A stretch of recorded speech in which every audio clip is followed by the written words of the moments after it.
नमस्कार, मेरा नाम है सन्नी शरद और आप देख रहे हैं द फॉलो अप। पटना के धनरुआ के बारे में आपने जरूर सुना होगा। हाँ, वही धनरुआ जहाँ का लड्डू काफ़ी फेमस है। लेकिन पूरे देश में आजकल धनरुआ किसी और वजह से फेमस है और वजह है देश के पहले दृष्टिबाधित आईएएस राजेश सिंह। जी हाँ, राजेश सिंह वहीं के रहने वाले हैं और झारखंड सरकार ने एक बहुत ही साहसिक फैसला लेते हुए दृष्टिबाधित आईएएस राजेश सिंह को बोकारो का डीसी बनाया है। राजेश सिंह पर एक फिल्म भी बनी थी। राजेश सिंह ने अपने ऊपर एक किताब भी लिखी है। राजेश सिंह का जीवन काफ़ी चुनौतीपूर्ण और संघर्षों से भरा रहा है। आईएएस बनने के लिए भी उन्होंने काफ़ी संघर्ष किया था।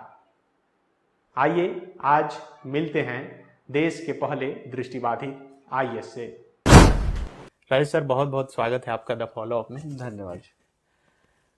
पहली बार मौका मिला है, इसे एक चुनौती और अवसर दोनों के रूप में लिया जा सकता है, क्योंकि आपकी जो पूरी ज़िंदगी है वो एक चुनौतियों का सामना करते हुए ही आगे बढ़ा है। अभी सरकार ने बोकारो का डीसी बनाया है, कैसा लग रहा है और कैसे अब आगे बढ़ना है? नहीं, निस्संदेह लोगों की आशाएं जुड़ी होती हैं। सरकार के एक्सपेक्टेशंस बहुत हाई हैं और जिस तरह से और डिप्टी कमिश्नर काम कर रहे हैं उसी तरह से मैं भी अपने कार्यों का निष्पादन करूंगा और मैं इसे चुनौती से ज़्यादा एक अवसर के रूप में देखता हूँ। अभी सर, चूंकि रिजल्ट निकलने का दिन चल रहा है, हर दिन किसी न किसी चीज़ का रिजल्ट निकल रहा है। एक आइकन के तौर पे खास करके छात्र आपको देखते हैं। आपने जिस तरह से चुनौतियों का सामना करते हुए आईएएस कंपटीशन निकाला, उसके लिए भी फिर लड़ना पड़ा। उनके लिए क्या मैसेज होगा कि क्या ऐसी चीज़ें बाधा बन सकती है? नहीं, धैर्य जो है वो एक शस्त्र का काम करती है ऐसे समय पे, ऐसी चुनौतियों के लिए।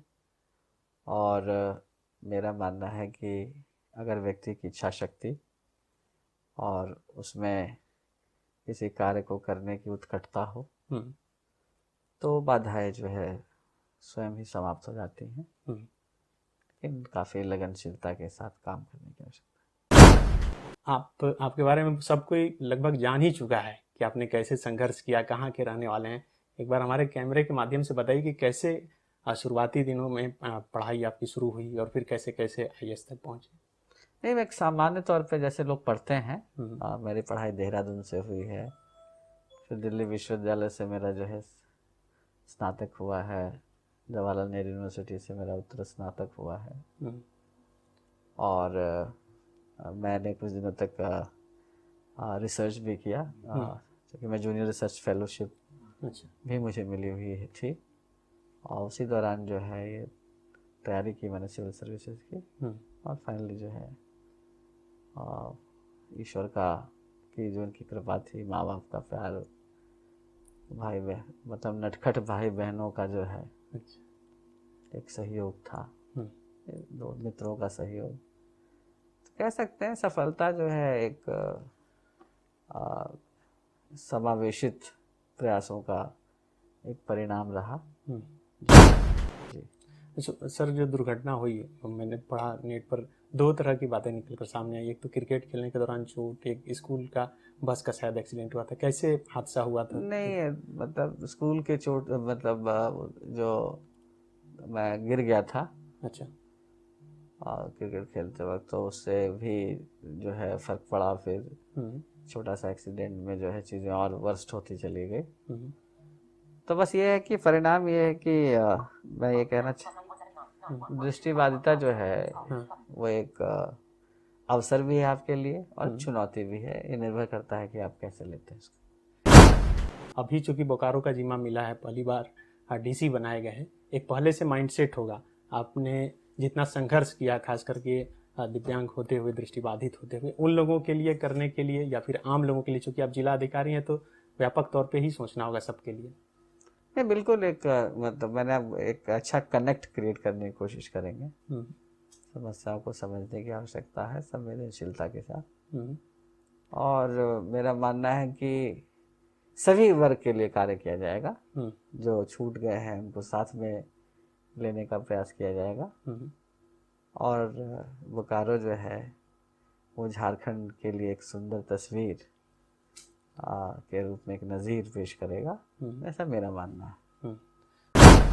तो आपके बारे में जब मैं पढ़ रहा था तो ये भी पढ़ा कि जब आप लड़ रहे थे आईएएस के लिए लड़ाई, उस समय मनमोहन सिंह की बेटी से मुलाकात हुई और फिर वहाँ तक बातें पहुँची। तो ये जो संघर्ष का दिन था उससे वो सब सोच के कितनी और मतलब आत्मबल मिलता है आपको? नहीं, ठीक है। एक तो मतलब मैंने बताया लोगों का सहयोग सबसे बड़ी बात होती है, ईश्वर का आशीर्वाद। आपका व्यक्तित्व कैसा है, व्यवहार कैसा है, किस तरह की आपके अंदर जज्बा और जज्बात दोनों हैं, कितने प्रतिस्पर्धात्मक हैं आप। तो मेरे हिसाब से all these elements are equally important and it plays a very vital role. So we have to look into it through the prism of, I would say, overall efforts made by my friends, family, myself, and at the end of the day it's the blessings from Almighty which works for everyone. जैसे sir corona का संकट चल रहा है देश में, सभी लोगों के लिए तमाम तरह की सूचनाएं आ रही हैं। अभी तक न सरकार के स्तर पे या कहीं स्तर पे दिव्यांग जनों के लिए वैसी कोई मैसेज नहीं आया कि कैसे इससे बचना है, कैसे ये करना है। इस पर लग रहा है कि काम होना चाहिए। नहीं, बिल्कुल काम होना चाहिए, लेकिन एक ये तो एक इस तरह की आपदा है कि जिसमें हर व्यक्ति को व्यक्तिगत रूप से जो है सतर्क रहने की आवश्यकता है। सरकार ने सभी लोगों के लिए, क्योंकि देखिए कोरोना जो आपदा है, इससे आपदा उत्पन्न हुई है, ये न दिव्यांग देखेगा, न सकलांग देखेगा, न गोरा देखेगा, न काला देखेगा। तो मुझे लगता है इस तरह से इस चीज़ को देखने की आवश्यकता नहीं। मुख्यमंत्री जी से भी आज आपकी मुलाकात हुई और उन्होंने भी ट्वीट करके लिखा है कि दृष्टि से नहीं दृष्टिकोण से सब कुछ होता है और ये आपने साबित करके दिखाया है। राज्य का एक मुखिया जब इस तरह से प्रोत्साहित करे तो लगता है कि और अधिक एनर्जी मिलता हो। बिल्कुल निसंदेह मैं माननीय मुख्यमंत्री झारखंड श्री हेमंत सोरेन जी को बहुत बहुत धन्यवाद और बधाई दोनों देना चाहूँगा। और सरकार इसी तरह के निर्णय लेने के लिए जो बनती है, एक सशक्त जो सरकार होती है और प्रो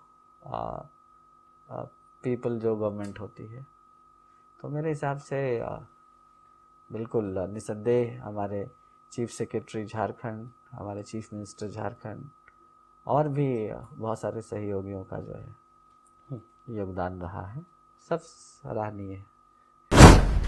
सर बहुत दिनों से आप झारखंड में रहे हैं, झारखंड को अच्छे से जानते हैं। बोकारो के लिए ज़रूर एक रोड मैप होगा आपके माइंडसेट में। बोकारो की जनता नहीं बल्कि देश भर की जनता की निगाह आप पर है कि आप कैसे आगे बढ़ेंगे। एजुकेशनल हब बनाने की कोशिश की जाएगी, हायर एजुकेशन को भी प्रमोट करने की कोशिश की जाएगी और बहुत सारी जो है चुनौतियां हैं, बहुत सारे फ्रंट्स पे काम करने की आवश्यकता है। एक स्ट्रॉन्ग मार्केट लिंकेज देने का प्रयास किया जाएगा, लेकिन ये आसान कार्य नहीं, इसके लिए बहुत हार्ड वर्क और एक समेकित प्रयास की आवश्यकता हो। सर ये दिव्यांग जनों के लिए, खास करके जो दृष्टिबाधित हैं, उनके लिए 10th के बाद अक्सर देखा जाता है कि पढ़ने की कोई व्यवस्था नहीं है। आपसे ये सवाल इसलिए कि चूंकि आपने संघर्ष किया और संघर्ष करने के बाद यहाँ तक पहुंचे। इंक्लूसिव एजुकेशन का जमाना है। अब सबके लिए स्कूल एक समान है। आप सामान्य स्कूल में भी एडमिशन ले सकते हैं, आपके लिए रिसोर्स टीचर की व्यवस्था होती है। थोड़ा सा जागरूक होने की आवश्यकता है, बेनिफिशियरीज को भी अवेयर होने की आवश्यकता है, ये चीज़ें हो जाती हैं। अच्छा, देश की जनता और खास करके उन छात्रों के लिए जो अपने घर में कमी के कारण या फिर अपने आप में कमी के कारण, दिव्यांग होने के कारण उस हिसाब से मेहनत और हिम्मत नहीं जुटा पाते हैं, उनके लिए क्या मैसेज होगा राजेश जी? मेरा ये कहना है कि बस हार्ड वर्क कीजिए, अपने व्यक्तित्व को इस ढंग से देखिए। आप चुनौती के अनुसार आपको अपने व्यक्तित्व की संरचना करनी पड़ती है और वो आपके लिए एक शस्त्र का कार्य करता है। तो मुझे लगता है कि इन्हीं शब्दों के साथ अंत में मैं सभी लोगों के लिए कहना चाहूँगा,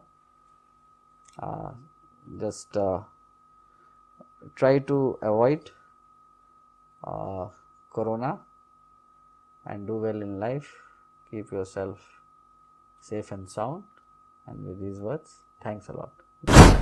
ये थे देश के पहले दृष्टिबाधित आईएएस राजेश सिंह, जिन्होंने ये साबित करके ही दिखाया, न सिर्फ कहा कि दृष्टि से नहीं बल्कि दृष्टिकोण से सब कुछ होता है और यही वजह है कि आज बोकारो के जिला अधिकारी हैं और अपने नज़रिए से पूरे बोकारो का विकास करने में जुड़े हुए हैं और देश में एक नज़ीर भी पेश कर रहे हैं। thefollowup.in. Like, share, and subscribe. www.thefollowup.in